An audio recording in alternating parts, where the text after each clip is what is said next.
me start again. Okay, so here we're talking about worksheet 2 for confidence intervals.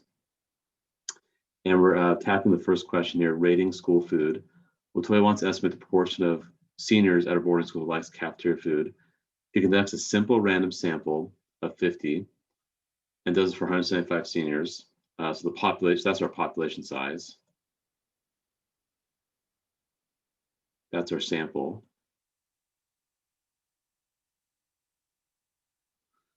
And 14 think the food is good. So are the conditions being met here?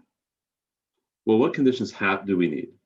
First of all, so you basically need 3 conditions. It needs to be random, a random sample.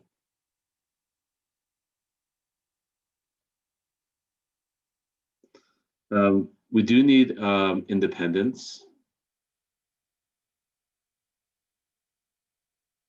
Like you want your an independent sample, meaning you want your sample to feel independent from the population.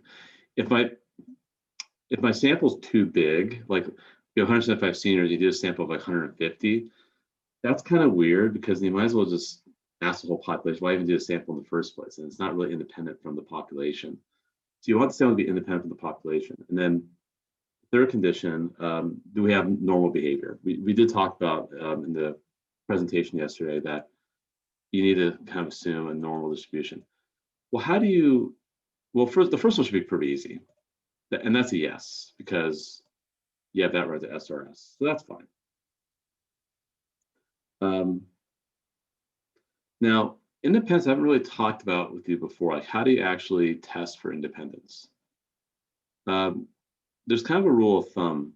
And the rule of thumb is that N must be less than or equal to 1/10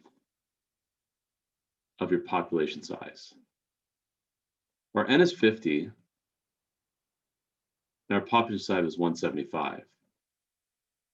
So 50, is that less than or equal to 17.5? Of course, no.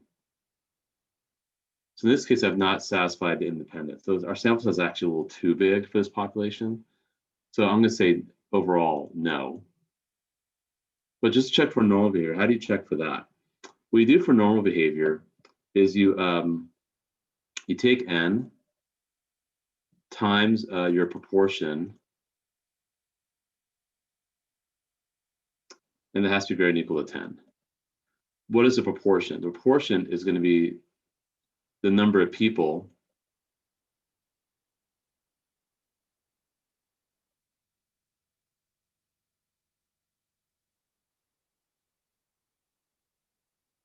who favor something divided by the total number of people.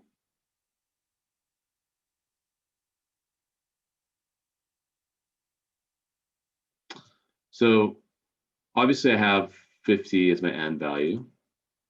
14 out of 50 is my proportion. Total number of people in sample, by the way, that's what I meant to say at the bottom here. Is that greater than or equal to 10?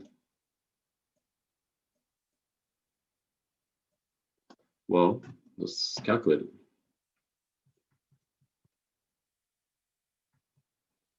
Yes, it is. Also, you need this to happen. N times 1 minus your proportion must also be greater than or equal to 10. So 50 times 36 out of 50. And that's true as well. But regardless, our second condition was not met, so we say no for that one. Let's look at number 31. The quality control spectrum takes a random sample of, okay, so we're random. That's our N value, 25, from thousands of bags. Well, yeah, obviously N is going to be less than or equal to 1/10 of 1,000. 25 is less than or equal to 1/10 of 1,000. So yeah, we're definitely independent as well. So we're independent, we're random. Other bags like the 3 had too much salt. Okay, so we're looking at maybe salt as being a favorable condition. I don't know. But anyway, you're doing your sample size of 25 times your proportion, 3 out of 1,000.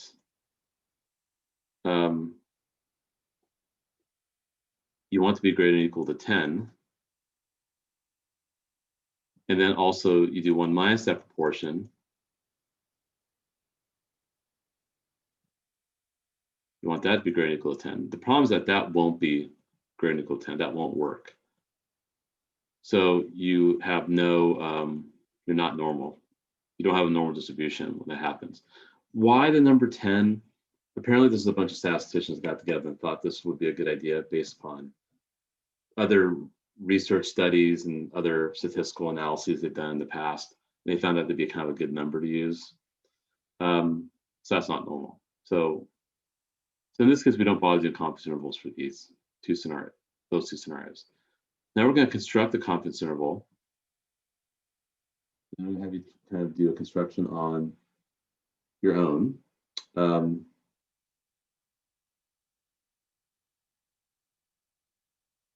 Okay, and this one's going to be a little bit funky the way we're going to do this because we're not given the standard deviation. I'm going to tell you how you're going to calculate it. So let's look at 39 here, and then it should take about a few minutes. I'll give you about 10 minutes to do the next problem. Then we'll come back and we'll be done with class. So Tanya wants to estimate what proportion of her school students plan to attend prom. She interviews a similar sample of 50 people of 750 seniors in her school, finds that 36 plan to go to prom. So identify the population and the parameter of interest. So the population is going to be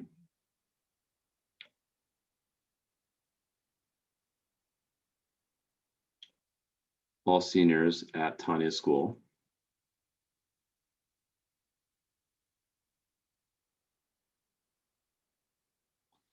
And the parameter of interest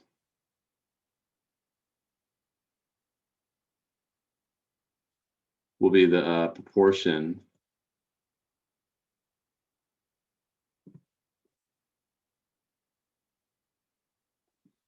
of people going to prom.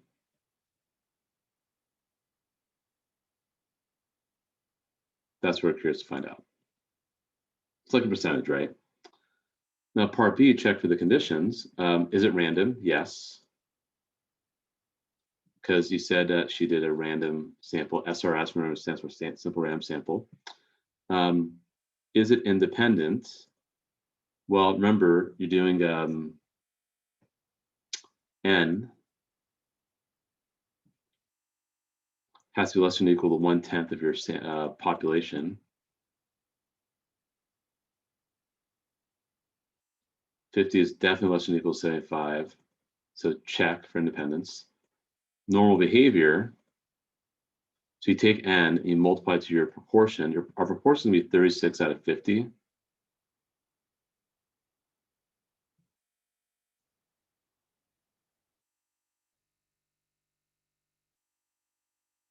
And you have to make sure that's bigger than 10, which it is. And also you do 1 minus the proportion. So that's another condition we must satisfy. That's also true. So yes, we're good there. So check, check. Now construct the interval. You want a 90% confidence interval. Now the way you do a confidence interval, you do X bar, your sample mean, or your sample proportion, plus or minus your z-score, times sigma over root n.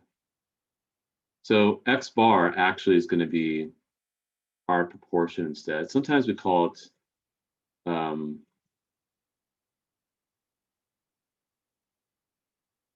p hat.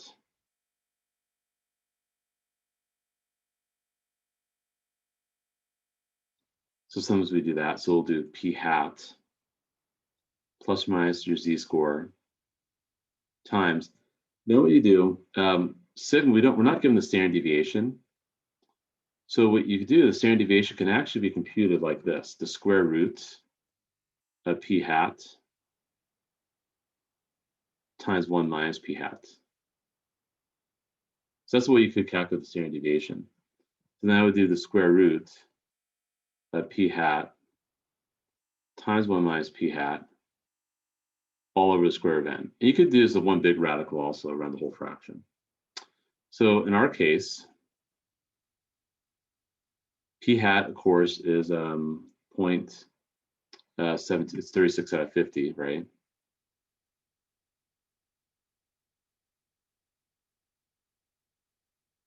The portion of people going to prom, which is 0.72. So you have 0.72 plus or minus. Now for a z-score of 9%, we talked about it earlier, it's 1.645. You can look it up, or you can use the calculator. I showed you how to do that already. You hit second vars and then pick option 3. You have to pick the right area. Remember, it's 9%. So you have 2 5% tails. So you would put 0.95 as the area in the calculator. So 1.645 times the square root of p hat, which is 0.72, times 1 minus p hat, which is 0.28.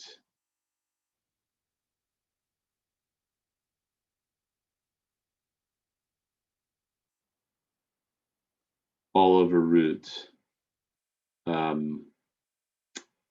50.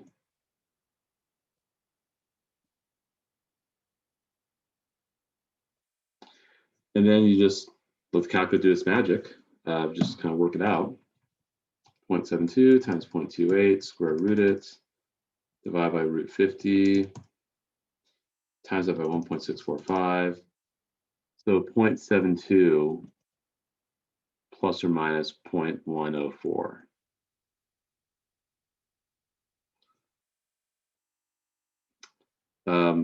Or 0.145, I'll just go a little further out. So what this means, if I add 0.72 to that number,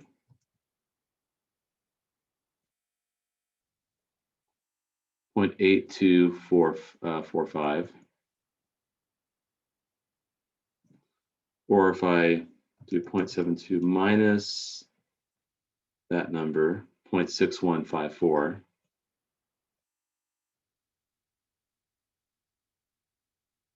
so that's your confidence interval. So I could say that if I were to conduct this survey 100 times, if I survey these, did a sample, somewhere around sample of 50 seniors from the 750 person senior class, if I do this survey 100 times, that 90% of my